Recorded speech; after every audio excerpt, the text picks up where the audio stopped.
તો અમદાવાદ મનપાએ રજૂ કરેલા બજેટમાં સુધારા કરવા વિપક્ષે માંગ કરી છે। બજેટમાં બીજા 810 કરોડ ફાળવવા શહેજાદ ખાન પઠાણે માંગ કરી છે। અલગ અલગ 16 મુદ્દા સત્તા પક્ષને મેં સૂચવ્યા છે તેવું શહેજાદ ખાન પઠાણે જણાવ્યું છે। ડાયમંડ જ્યુબિલીના ભાગરૂપે 30% ટેક્સ રિબેટ આપવામાં આવે, આગામી ફ્લાવર શો નિઃશુલ્ક આપવામાં આવે તેવી પણ વાત તેમણે કરી છે। હાટકેશ્વર બ્રિજ તોડી નવો બનાવવામાં આવે, કોન્ટ્રાક્ટ પદ્ધતિ દૂર કરી કાયમી નિમણૂક આપવામાં આવે।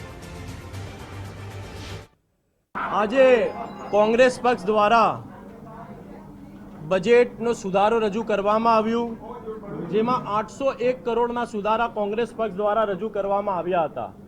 ભારતીય જનતા પાર્ટી દ્વારા દર વર્ષે મોટા વાયદાઓ કરવામાં આવ્યા છે, પરંતુ એ પૂરતા વાયદાઓ ક્યારે પૂરા નથી થયા। આ વર્ષે અમદાવાદ મ્યુનિસિપલ કોર્પોરેશનને 75મો વર્ષ લાગ્યું છે, પરંતુ ભારતીય જનતા પાર્ટીએ ડાયમંડ જ્યુબિલી ભૂલી ગઈ અને બજેટમાં કોઈ પણ પ્રકારની લાભ અમદાવાદ શહેરની જનતાને નથી આપ્યું। એએમસીના વર્ષ 2025-26ના સુધાર બજેટમાં વિપક્ષના સૂચન ₹810 કરોડના સુધારા વધારા સાથે ₹16,312 કરોડ બજેટનું સૂચન કરવામાં આવ્યું છે। નાગરિકોને ટેક્સમાં 30% રિબેટ આપવા સૂચન આપવામાં આવ્યું છે। હાટકેશ્વર બ્રિજને તોડી નવો બનાવવા માટે પણ સૂચન કરાયું છે। કોન્ટ્રાક્ટ પ્રથા દૂર કરી કર્મચારીઓને કાયમી નિમણૂક કરો તેવી પણ વિપક્ષે માંગ કરી। જે વર્ષોથી સ્ટોમ વોટરની અમદાવાદ શહેરમાં સમસ્યા છે, એ સ્ટોમ વોટર લાઇન સુધારવા માટે 100 કરોડ રૂપિયાનો સુધારો કોંગ્રેસ પાર્ટીએ મૂક્યું છે।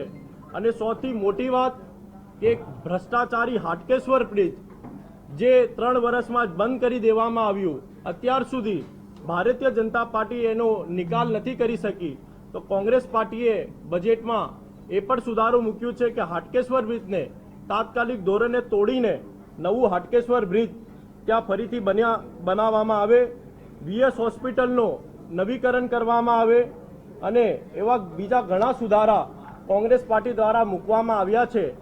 801 કરોડના સુધારા કોંગ્રેસ પાર્ટી દ્વારા મૂકવામાં આવ્યા છે।